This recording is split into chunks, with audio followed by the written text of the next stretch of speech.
can use what we call application filtering. So what is the application filtering? Now, Symantec Proxy had a database that identifies huge number of web applications, such as CNN, for example, or Facebook, for example, has been identified as an application. So since we are able to identify, okay, a website as an application, we can create a more granular policy to control the website. Okay?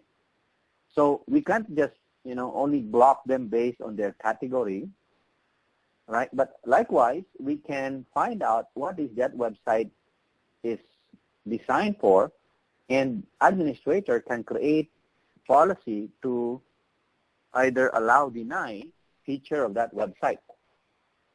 So I think I mentioned one example earlier using YouTube, whereby we can allow user to access YouTube, for example, but because we have an application for YouTube, we can actually create policy to deny also people from watching YouTube video, but giving them access to YouTube website.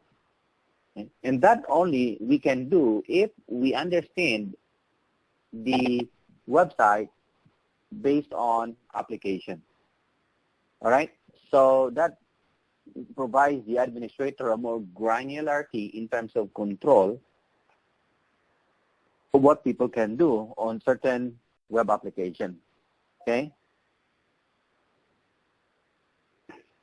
So the proxy out of the box comes with 5 different databases that you can use as a content filter. Okay? We have, of course, our homebrew content filter database. Okay? Besides the database that you can create or you can use in proxy, that's what you can see here, you have also, or administrator also has an ability to create a separate database using a policy. Okay? So if you bring up the policy of the proxy, you can likewise create what we call policy category.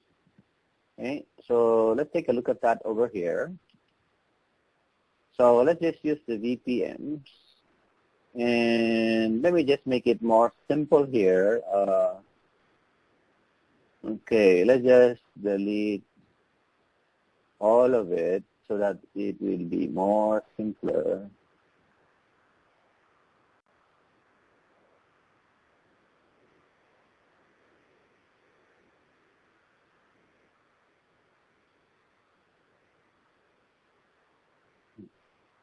So layer that.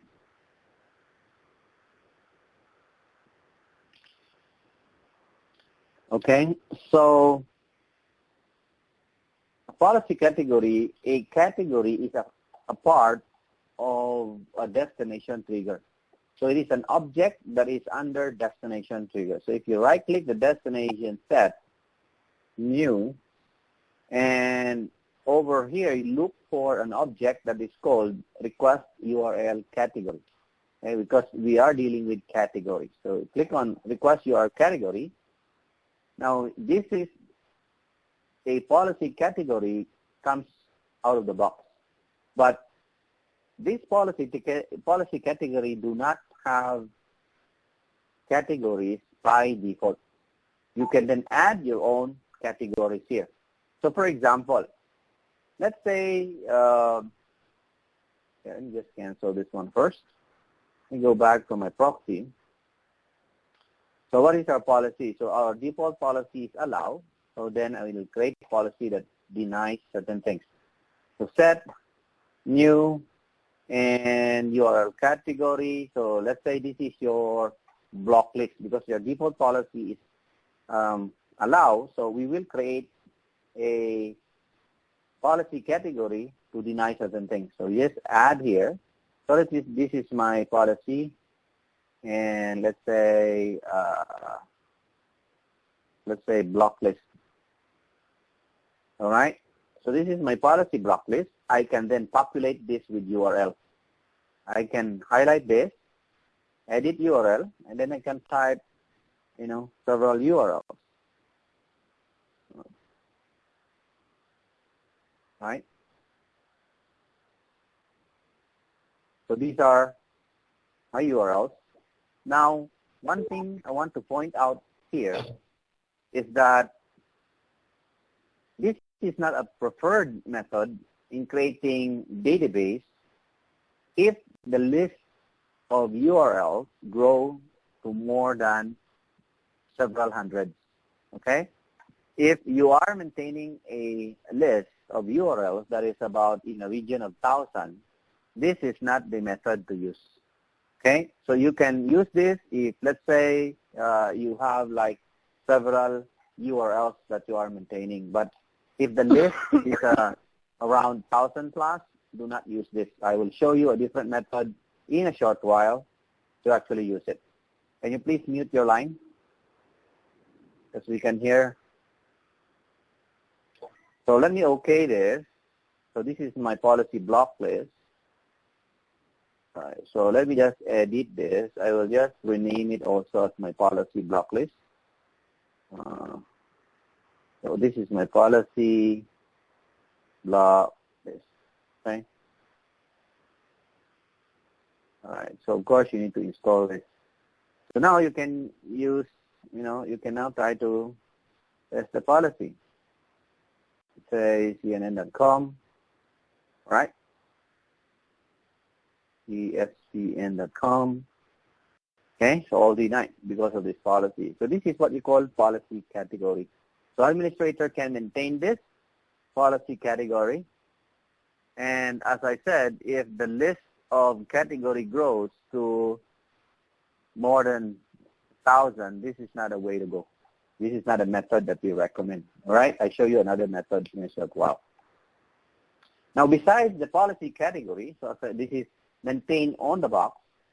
So when you back up your VPM, for example, let's say you want to back up your VPM, the list will actually be the backup as well. So when you back up the VPM, those lists will also be backed up. All right, so it is maintained on the box, on proxy. Okay, it could be a whitelist, it could be a block list, because my default policy is allow, so I am using it as a block list. Otherwise, my default policy will allow the traffic. So besides the policy category, we also have YouTube category. All right, now YouTube categorized their own URLs or their own videos as well. Okay, so in order for this to work, you need to create a API version 3 in YouTube. So you go to developers.youtube.com, create a free version 3 API key, and then configure that or copy and paste that API key in your proxy. So you just go to content filtering, and then YouTube, and then paste the API key here and click set. So once that key is set, you will now be able to create policy based on YouTube categories. Then obviously you need to enable it here, right? So you have to enable it over there. So it complains because I don't have the key. So I don't have a valid key. Okay, so that is what you can do. Besides, obviously, YouTube category, once it appears in your policy, then you can create policy to deny certain category. Similarly, as what you can see earlier on the policy category that I created. Okay. Besides that, we can also use another database. We call it a local category database. Okay, and this is what we actually recommend if the list of URL you are maintaining grows to several thousand. Remember the policy category just now? That is not recommended if the list grows to more than 1,000. Okay? So how do you, in fact, use this policy category? So as you notice here, this is off the box. All right? So meaning to say this is not in the proxy. It is outside the proxy, potentially in your, or it could be hosted in one of your intranet server. Okay? So to enable this, as you can see here, local database. So what you need is the location of that database in your network. All right? And then you paste it there and then download it. So for example, let's see if I have any. All right, so let me connect to the server. If I can connect. Okay, and do I have an example here? All right, I have local DB. So, all right, so I will take this location here and I will configure this in my proxy. Okay, so basically this list can grow. All right, so I can actually let this, I can add more URLs here as I wanted to based on my requirement, right? So this is my defined category, denied site. So this is what we call, this is an example of a category definition. This is what we call the name definition. This is a content policy language, a programming language we use to create policy in proxy. So over here, this is the actual syntax, defined category. This is the category definition, and this is the name that you want to put. And underneath, you will put all the list of URLs that you want under this denied site. And at the bottom, make sure you put an end. So we talked partially about this once we are in the advanced course. Okay? All right, so now that we have copied this location of the database in our proxy, let's go ahead and apply this. Okay? And then download this. We can just download it, or we can schedule a download for this. Let's go ahead and download it. All right, so this should be finished very fast. So it says here that we have about 8 URL patterns and 2 categories. All right, so we have 2 categories, allow size and denied site, and then 8 URLs. Okay? All right, then obviously I need to enable it over here. Okay, so we can apply this. Now, okay, it is important that you secure that database as well. Okay, so you can secure the database using a username and a password. All right, so once that is enabled already, we can go ahead and use that in a policy. All right, so you can just add a rule here. Again, categories is a part of destination trigger. It is an object under destination trigger that's called URL category. So at the moment, we don't see it here, right? So what we need to do, we need to relaunch our VPN. Okay, because we know we have enabled it already, but it's not appearing in local, it's not appearing in our VPN, so we need to relaunch it. All right, remember, the Java is also caching the VPN. Okay, so right click in here, set new URL category. So as you can see, local appears now. All right, so click on that. So this is our denied site. This is our block list. So this is, let's just name it as local, and then let's say block list. Okay, so this is a local block list, and then let's install this. All right, So then we can try to access certain things that we are blocking them. I can say hacking. Come. All right, so now it's denied. Obviously, we can access other websites. So because it falls under our default policy of allow. Okay, so a person who's going to maintain the list don't need to have access to the proxy. So basically, that person would have just access to this. This is basically just a text file, as what you can see here. As long as you have access to this text file in the server, you can just update the list. Okay, you can do that.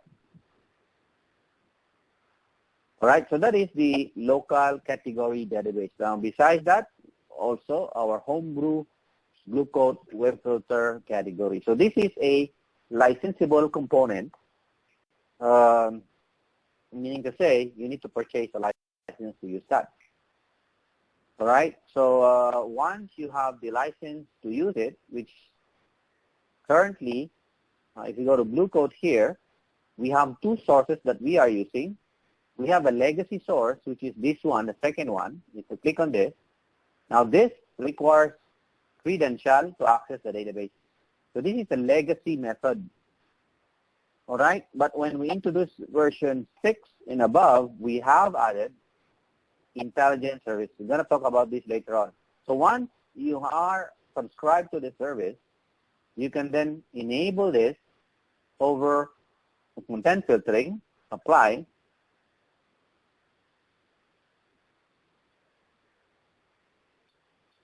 okay, and then you can start to use it now in your policy.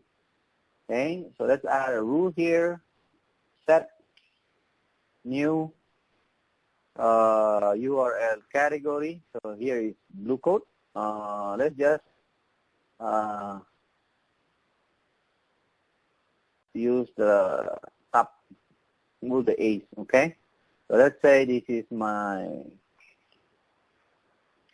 let's say BC block list. Okay, so this is your deny here. So we can try to do a test. So we have a test website here, which is site preview. So this is our test website. Go ahead and access that site. And here are the different categories, test pages. Okay, so I know we blocked all the A's here, so we can try one. All right, so you can see we are being blocked. If we try to access the B, which is we did not block it, brokerage and trading, so we should be able to access. So you can see we can access the website here. But once we try other, it's all denied. All the A's that we have configured are all denied. Okay, so that is basically using the Symantec Bluecoat web filter, or this is Symantec Bluecoat web filter category. Okay, now once you are subscribed to it, you know, we support about 85 categories, 50 languages, updated every 5 minutes here. The proxy also will have the ability to connect to our cloud service. And we call that cloud service a web pulse. It is a part of our intelligence service. Okay, so how does the interaction work? So basically, this is how it looks like. Let's say a user would like to access a website, and that website is a new website. Maybe your website was published, let's say, 2 minutes ago. Okay, so you try to access the website. It's very new, around 2 minutes published. So when the user accesses the website, obviously when it hits the proxy do not know what is the category of that website because it was published like 2 minutes ago. Because the proxy do not know what is the category, the proxy by default will perform dynamic categorization checking via web pulse. So it will check on web pulse, it will connect web pulse and submit that URL, and web pulse using AI and other techniques that we are using will try to identify a category for that new website. Okay, so that is all automatic. It happens within several milliseconds. User will not be able to feel that that is being done at the background. So if WebPulse is able to identify automatically a proper category for the website, then it will respond back with the category. It's a proxy. The proxy wouldn't check the database if the proxy wouldn't check the policy, all right, and update the database. It checks the policy. If the policy states that a website has to be blocked, maybe the new website fall under hacking, and you have a policy to block hacking, then the proxy will block it and respond back to the user with the page, exception page that says denied. Otherwise, if the policy says it is allowed, then the user obviously will be able to access the website. Now, in case WebPulse is not able to determine the category, the cloud will respond back with a pending category to the proxy. Okay? So it will respond back with a pending category to the proxy. So it depends on what policy you have for pending. So we have here a policy. So pending is part of our what we call system category. Okay, so let's say pending. All right.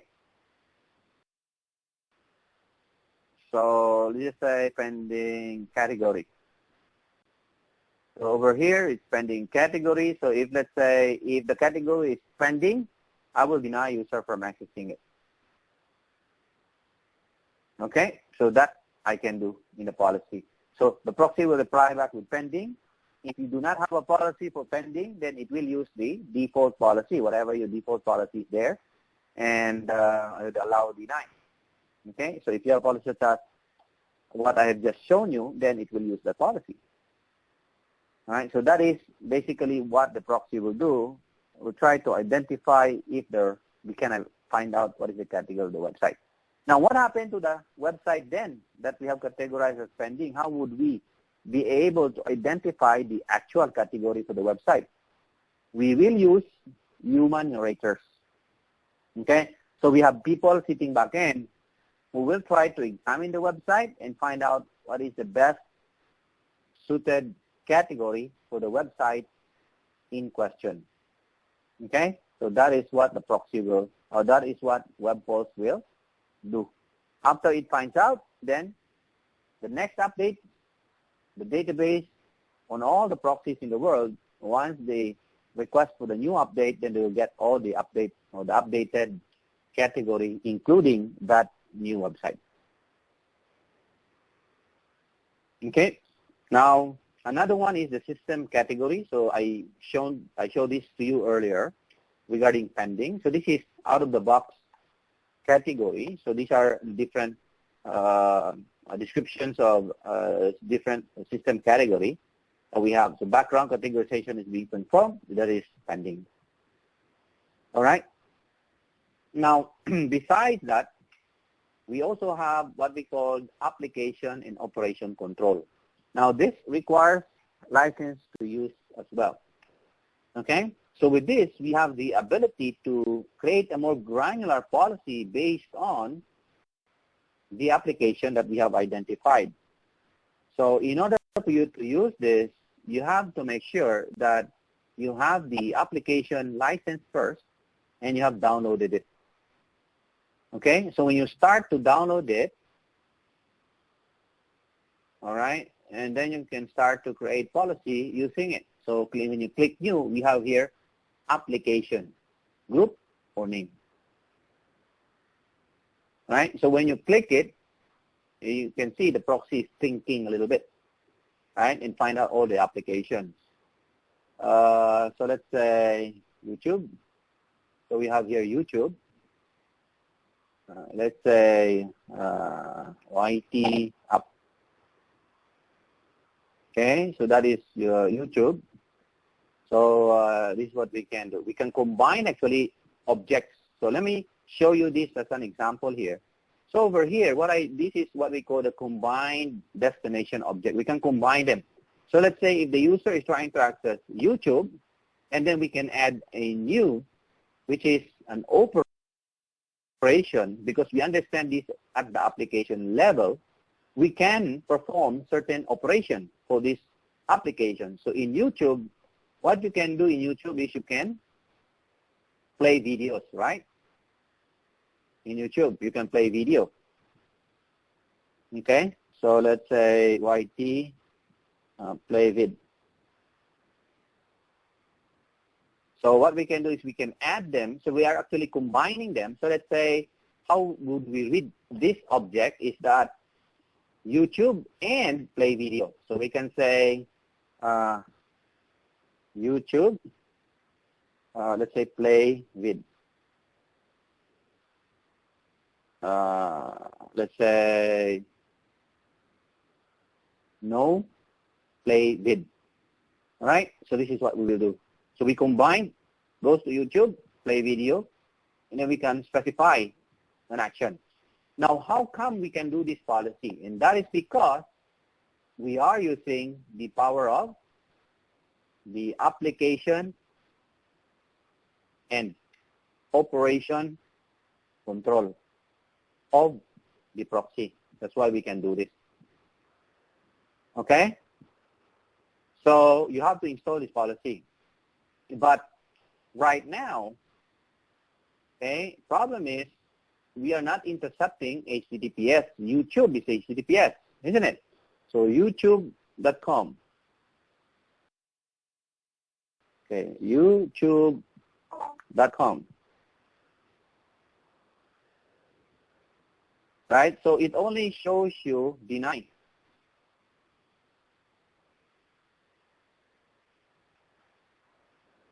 www.youtube.com. Right? We are not able to look deep inside it because we are not intercepting HTTPS. We cannot apply this policy. Right? You can add basically anything in the combined category. So when you set new, combine, so when you click new, basically all this you can add. If you want category, you can add also category, right? Because in this discussion, I'm going to show only the application. So with that, this policy won't be applied, right? We cannot create a granularity regarding this policy because it is HTTPS.